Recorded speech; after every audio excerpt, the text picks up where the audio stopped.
नमस्कार विद्यार्थियों, आज हम कक्षा 10वीं लोकवाणी हिंदी के खोया हुआ आदमी इस पाठ का भाग 2 में अध्ययन करेंगे। भाग 1 में हमने देखा कि जो एक गांव था, उस गांव में खोया हुआ आदमी जब आता है तो उसने बहुत सारा परिवर्तन किया है। उसके अच्छे गुणों के कारण उसने सारे गांव को अपनाया है। गांव में जो भी कोई मुसीबत आती है तो उसके पहले वह गांव वालों को आगाह कर देता था ताकि गांव का नुकसान न हो जाए। गांव वाले भी उसे मानते थे। अब आगे देखते हैं कि क्या क्या परिवर्तन होता है। गांव के किनारे कुछ घर दलितों के थे। दलित का मतलब है जो पिछड़ी हुई जातियां होती है, उसी कारण उन्हें अन्य समाज की ओर से कुचला जाता है, दबाया जाता है। ऐसी जो जातियां हैं उन्हें दलित कहा जाता है। और कुछ मुसलमानों के थे। गांव की कुछ जाति के लोग उनसे अलग रहते थे। देखिए, जातियों में भेदभाव पुराने ज़माने में हुआ करता था और इसी प्रकार ये लोग उन जातियों से अलग रहते थे। खोए हुए आदमी ने दलितों और मुसलमानों से भी मित्रता कर ली। खोया हुआ आदमी उसने सारे गांव को एक करने का प्रयास किया, दलित और मुसलमानों से भी मित्रता कर ली। वह दैनिक कामों में उनकी मदद कर देता। दैनिक मतलब रोज़ के, प्रतिदिन के कामों में उनकी मदद करता। उनके कर्तव्य समझता, मतलब उन लोगों के कर्तव्य क्या है। कर्तव्य मतलब जिसे करना आवश्यक है, ऐसे जो कार्य होते हैं उसे कर्तव्य कहा जाते हैं। तो उनके कर्तव्य वह समझाता उन लोगों को कि आपको क्या करना चाहिए, कैसे रहना चाहिए। उन्हें उनके अधिकारों के बारे में बताता, मतलब उन्हें जागरूक करता कि मनुष्य के कौन कौन से अधिकार होते हैं, क्या पाना चाहिए, क्या करना चाहिए। ऐसी सारी बातें उन लोगों को वह समझाता था। देखते ही देखते गांव के दलित अपने हक की मांग करने लगे। देखिए, अपने अधिकारों के प्रति जागरूक करने के कारण ये जो गांव के दलित थे उनके समझ में आया कि हमें अपने कौन से अधिकार है। वे भी उनकी मांग करने लगे। उधर गांव के बड़े बूढ़ों पर भी खोए हुए आदमी के समझाने का असर हुआ। गांव के जो बुजुर्ग लोग होते हैं वो तो गांव में कोई बदलाव हो या गांव का कोई नियम जो है उसमें परिवर्तन करना वो आसानी से मानते नहीं, लेकिन खोए हुए आदमी के समझाने पर ऐसे जो बड़े बूढ़े थे वो भी समझने लगे। धीरे धीरे दलितों का शोषण बंद हो गया। आपसी भाईचारा बढ़ने लगा, मतलब गांव में लोग एक दूसरे के साथ बंधुभाव से रहने लगे। गांव के सभी जाति धर्म के लोग, हिंदू और मुसलमान, मिलजुल कर ईद और होली, दिवाली मनाने लगे। देखिए, हर एक धर्म के अलग अलग त्योहार होते हैं। इन त्योहारों में गांव के सारे लोग एक दूसरे के यहाँ जाने लगे। इस तरह गांव में सांप्रदायिकता और जातिवाद को दूर करने में खोए हुए आदमी ने महत्वपूर्ण भूमिका निभाई। सांप्रदायिकता का मतलब होता है केवल अपने संप्रदाय का हित चाहते हैं और दूसरों के संप्रदाय की उपेक्षा करते हैं, मतलब दूसरों को कम समझते हैं, उनके विरुद्ध का प्रचार करते हैं।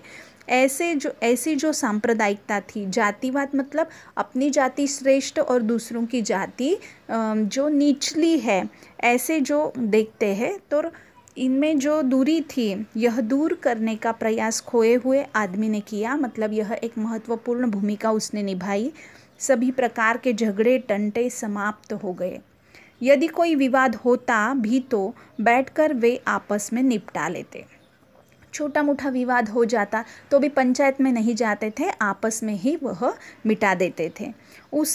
उसके आने से गांव में एक बदलाव आया। देखिए, खोया हुआ आदमी आया, उसके कारण कौन कौन से बदलाव आए, ऐसे प्रश्न भी आपको पूछे जा सकते हैं। तो देखिए, यह गांव में एक बहुत बड़ा बदलाव आया है। जातिवाद दूर हो गया है, सभी लोग भाईचारे से रहने लगे हैं। पहले गांव में स्त्रियों की दशा ठीक नहीं थी। देखिए, स्त्री पुरुष समानता यह मूल्य है, लेकिन उसके पहले स्त्रियों को कभी सम्मान नहीं दिया जाता था। उनकी जो अवस्था थी, उनकी दशा बिल्कुल भी ठीक नहीं होती थी। इस गांव में भी वैसा ही था, लेकिन खोए हुए आदमी ने स्त्रियों को अपने अधिकारों के लिए लड़ना सिखाया। उन्हें भी अपने अधिकारों के प्रति जागरूक किया और इस प्रकार से स्त्रियां भी अपने हक मांगने लगी। तो देखिए, वे भी अपने हक के प्रति लड़ने लगी। गांव की सभी स्त्रियां पुरुषों की जातियों के खिलाफ एकजुट हो गई। बहुत पुराने ज़माने में पुरुष महिलाओं पर अत्याचार किया करते थे, लेकिन अब यहाँ जो स्त्रियां हैं यह पुरुषों की जो जातियां हैं उसके खिलाफ एकजुट हो गई। खोए हुए आदमी के समझाने का असर भी हुआ। धीरे धीरे स्त्रियों के विरुद्ध अत्याचार समाप्त हो गए। देखिए गांव में जो जो बुरी आदतें थी वो सारी समाप्त हो जा रही है और एक आदर्श गांव बनने का रास्ता मतलब एक आदर्श गांव यह बनने लगा है। उन्हें भी सम्मान मिलने लगा, वे भी बड़ों की बातों को महत्व देने लगी। स्त्रियों को सम्मान मिला, बड़ों की बातें वे मानने लगी। इस गांव से करीबी कस्बे की दूरी 3 दिन की थी। गांव से करीबी कस्बे की दूरी 3 दिन की थी। कस्बा जो गांव से बड़ा होता है और वहाँ यातायात के कोई साधन नहीं थे, इसलिए वहाँ पैदल ही जाना पड़ता था। इसीलिए वहाँ पहुँचने के लिए 3 दिन लगते थे। गांव में खेती की ज़मीन तो थी पर कभी अच्छा बीज नहीं मिलता तो कभी खाद नहीं मिलती। देखिए ये जो गांव था ये छोटा सा गांव था, इस वजह से वहाँ अच्छा बीज और खाद नहीं मिलता था। ज़्यादातर लोग खेती यही व्यवसाय करते थे। खोए हुए आदमी ने गांव वालों को प्रेरित किया कि वे गांव में ही अच्छे बीज और जैविक खाद की दुकान खोल ले। प्रेरित मतलब प्रवृत्त करना। तो खोए हुए आदमी ने गांव वालों को उत्साहित किया, प्रेरित किया कि आप ही खाद और ये जो बीज है इसकी दुकान गांव में ही खोल ले ताकि गांव वालों को अच्छी सुविधा हो जाए। वह खुद लोगों के खेत में मेहनत करता, खेती बाड़ी में उनकी मदद करता। देखिए यहाँ भी लोगों को प्रवृत्त किया कि ज़्यादा मेहनत करनी चाहिए, खुद दूसरों के खेतों में काम करता था। गांव वाले भी खूब परिश्रम करने लगे। उसकी मदद गांव वालों के लिए खुशहाली ले आई। मेहनत का फल तो हमेशा अच्छा ही होता है और मेहनत का फल तो मिलता ही है। तो देखिए यहाँ गांव वाले भी खुशहाली हो गए। खुशहाली मतलब संपन्न और समृद्ध हो गए। गांव का तालाब मछलियों से भर गया। गांव में देखिए क्या क्या परिवर्तन हुआ। गांव के पेड़ फलों से लद गए। लद जाना मतलब भारयुक्त, बहुत ज़्यादा फल लगे थे। खेतों में फसलें लहलहाने लगी। लहलहाना हरा भरा होना, फसलें हरी भरी हो गई। मौसम अच्छा बना रहा। गांव वालों ने इन सब का श्रेय खोए हुए आदमी को दिया। श्रेय मतलब यश। इस सारी बातों का यश गांव वाले लोगों ने खोए हुए आदमी को दिया। उन्हें लगा जैसे उसकी उपस्थिति में बरकत थी, मतलब ये आदमी आया और गांव में सारी बातें बढ़ गई है, गांव में इन सब की वृद्धि हो गई है। धीरे धीरे वह पूरे इलाके में लोकप्रिय हो गया। आजू बाजू के जो गांव थे इन गांव में भी उसकी प्रसिद्धि हो गई, क्योंकि लोग आपस में बातचीत करते थे, तो इसका सारा श्रेय उसी आदमी को दिया था। पड़ोस के अन्य गांवों के लोग भी उसके प्रशंसक बन गए। देखिए पड़ोस के गांव के लोगों को भी लगने लगा कि इस आदमी की वजह से गांव में इतनी संपन्नता आई है। वे भी उसके प्रशंसक मतलब उसका गुणगान करने लगे। शुरू शुरू में कुछ लोग उसे प्रश्नवाचक निगाहों से देखते थे। देखिए सारे लोग तो एकदम सा विश्वास नहीं करते, कुछ लोगों के मन में तो कोई ना कोई प्रश्न अवश्य हो जाते हैं। तो उसी प्रकार कुछ लोग उसे प्रश्नवाचक निगाह मतलब नजरों से देखते थे। पर खोए हुए आदमी का चेहरा इतना विश्वसनीय और उसका व्यवहार इतना सरल और सहज था कि धीरे धीरे उसके आलोचक भी उसके प्रशंसकों में बदल गए। आलोचक का मतलब है गुण दोष की विवेचना करने वाले। मतलब सारे लोग तो भरोसा एकदम सा नहीं करते थे, कुछ लोग उसके दोष भी देखते थे, लेकिन धीरे धीरे उसके जो आलोचक थे वे भी प्रशंसक बन गए, मतलब उसके गुणों का वर्णन करने वाले बन गए। लोगों को लगता था कि उसके पास कोई जादुई शक्ति है जिससे वह आसानी से समस्याओं के हल ढूंढ लेता है। हालांकि खोए हुए आदमी ने हमेशा इस बात का खंडन किया।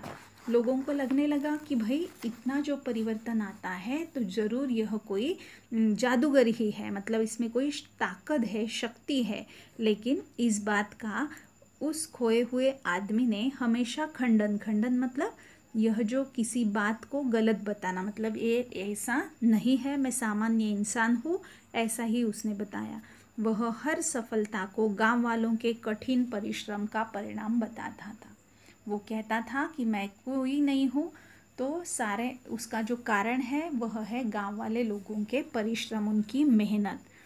वह लोगों से कहता आप सबके पास भी वही शक्तियाँ हैं, खुद को पहचानो। हर एक में ताकत होती है, लेकिन पहचानना ज़रूरी होता है। वह सारे लोगों को यही बात बताता कि आप सब में वह एक शक्ति है, खुद को पहचानिए। अपनी ऊर्जा को रचनात्मक और सकारात्मक कामों में लगाइए।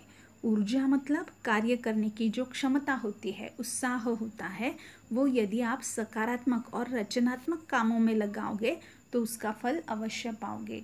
जुड़ो और जोड़ो मतलब कुछ करो, हमें जो करना है वो तय करो, उसके साथ जोड़े जाओ। इस तरह खोए हुए आदमी ने इलाके के लोगों में नया विश्वास भर दिया। लोगों में नया जोश, नया उत्साह आ गया। पर अंत में वह दिन भी आ पहुंचा। एक रात मौसम बेहद खराब हो गया। बेहद मतलब असीम, बहुत अधिक। बादलों की भीषण गड़गड़ाहट के साथ आकाश में बिजली कड़कने लगी। तभी कई सूर्यों के चौंधिया देने वाले प्रकाश ने रात में दिन का भ्रम उत्पन्न कर दिया। तभी अचानक से क्या हो गया, देखिए तो सूर्यों की चौधिया का मतलब है चकाचौंध होना, मतलब एकदम सा उजाला आना, प्रकाश। तो देखिए प्रकाश ने रात में दिन का भ्रम उत्पन्न कर दिया। अचानक रात में इतना प्रकाश छाया, चकाचौंध हो गया, जैसे मानो सूर्य का प्रकाश हो। फिर वज्रपात जैसी भयावह गड़गड़ाहट, भयावह मतलब डरावनी। अब देखिए यहाँ वज्रपात का अर्थ है सहसा होने वाला बहुत बड़ा अनिष्ट आघात, मतलब अचानक सा कोई ऐसे आघात हुआ। और गड़गड़ाहट के साथ गांव में कहीं बिजली गिरी। लोग अपनी सांसों की धुक धुकी के बीच अपने अपने घरों में दुबके हुए थे। मतलब अचानक सा क्या हो गया, लोग घबरा गए, सांस लेने में दिक्कत हो गई उन्हें, मतलब इतने भयभीत हुए और अपने अपने घरों में दुबके हुए। दुबके मतलब खुद को सिमट कर रह जाना या खुद को छिपाना। सारी रात मौसम बौराया रहा, मतलब यह जो मौसम में यह जो परिवर्तन आया था, तो यह सारा जो मौसम था यह पागल की तरह था। लोगों का कहना है कि उस रात गंधक की तेज गंध पूरे गांव में फैल गई थी। गंधक मतलब एक तीव्र गंध वाला खनिज पदार्थ होता है। तो देखिए यह जो गंध है यह पूरे गांव में फैल गई थी। मकानों की खिड़कियों, दरवाजों की झर्रियों में से घुसकर यह सभी घरों में समा गई थी। बाद में पता चला कि यह शहर के कारखानों से गैस रिसाव एवं विस्फोट का दुष्परिणाम था। बाद में पता चला कि यह शहर के कारखानों से गैस रिसाव एवं विस्फोट का दुष्परिणाम था, मतलब कोई गैस लीक हो गई है या विस्फोट के कारण यह जो गंधक आ रही है इसका ही यह दुष्परिणाम था। सुबह जब मौसम साफ हुआ तब गांव वालों ने पाया कि वह खोया हुआ आदमी अब उनके बीच नहीं था, वह गायब हो चुका था। गांव वालों ने उसे बहुत ढूंढा पर उसका कोई पता नहीं चला। न जाने उसे ज़मीन निगल गई थी या आसमान खा गया था। ज़मीन निगल गई थी या आसमान खा गया था, यह मुहावरा है जिसका अर्थ है देखिए जिसका अर्थ है लापता हो जाना। उसकी तलाश में आसपास के गांव में गए सभी लोग खाली हाथ लौट आए। तलाश मतलब खोज, उसकी खोज करने के लिए लोग आसपास के गांव में गए, लेकिन लोग खाली हाथ लौट आए। खाली हाथ लौटना मतलब कुछ भी हाथ में नहीं आना। गांव की गलियां उसके बिना सूनी लगने लगी। सूनी मतलब निर्जन, एकांत। पशु पक्षी उसके बिना उदास हो गए। गांव के बच्चे उसके बिना बेचैन लगे। बेचैन मतलब बेकल। गांव के कुत्तों की आंखों में भी आंसू थे। दुखी गांव वालों ने खोए हुए आदमी की याद में उसकी मूर्ति बनाकर गांव के बीचों बीच स्थापित कर दी। याद मतलब स्मृति। पंचायत की सभी बैठकें अब इसी मूर्ति के पास हुआ करती, मतलब गांव का जो कारोबार था पहले के जैसा ही चलने लगा, लेकिन यह जो खोया हुआ आदमी है उसके सम्मुख पहले ये सब चलता था, अब उसकी मूर्ति के सामने ये सारी बातें हुआ करती। गांव वालों ने प्रण लिया कि वे उस खोए हुए आदमी के दिखाए मार्ग पर चलेंगे। खोए हुए आदमी ने जो सकारात्मकता पैदा की थी, सबको सम्मान दिया था, अपने अधिकारों के प्रति जागरूक किया था, तो उसी प्रकार उसने जो मार्ग दिखाया है उसी मार्ग पर गांव का कारोबार चलेगा। आज भी यदि आप उस गांव में जाएंगे तो आपको उस खोए हुए आदमी की वहां स्थापित मूर्ति दिख जाएगी। लेकिन आपको असली बात बताना तो मैं भूल ही गया। खोए हुए आदमी के गायब होने के कुछ समय बाद जब जनगणना अधिकारी जनगणना के काम से इस गांव में पहुंचे तो किसी को भी न तो अपनी जाति याद थी न अपना धर्म।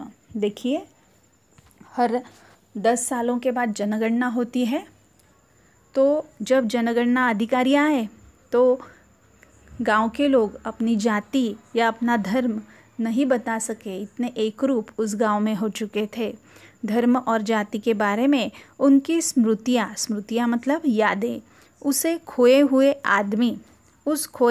आदमी के साथ ही जैसे सदा के लिए खो चुकी थी। काश अपने गांव शहर में हमें भी ऐसा खोया हुआ आदमी मिल जाता। मतलब आज समाज में जो जातियों में दूरियां पैदा हो गई है, सामाजिक दूरियां जो है, यह मिटाने के लिए आज भी हमारे गांव में शायद ऐसा खोया हुआ आदमी आए और ये दूरियां मिटा सके। देखिए, यहाँ ये जो पाठ है इसका अध्ययन हमने किया। अब आपको इस पाठ के नीचे दिया गया जो स्वाध्याय है यह अपनी कॉपी में लिखना है। इसके शब्दार्थ भी आपको लिखने हैं। आपको ये पाठ समझ में आया होगा। धन्यवाद।